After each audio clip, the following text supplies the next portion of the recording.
Қазақстанда тоқ еңбек Қазақстан сауалы отхимия солтекте елдің аса қапақы.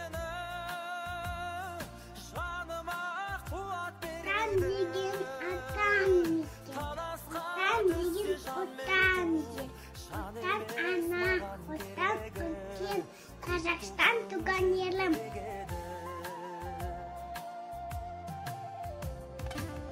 Аспаннан бізді туа бояуы, оны халқасында бекерлі қояды.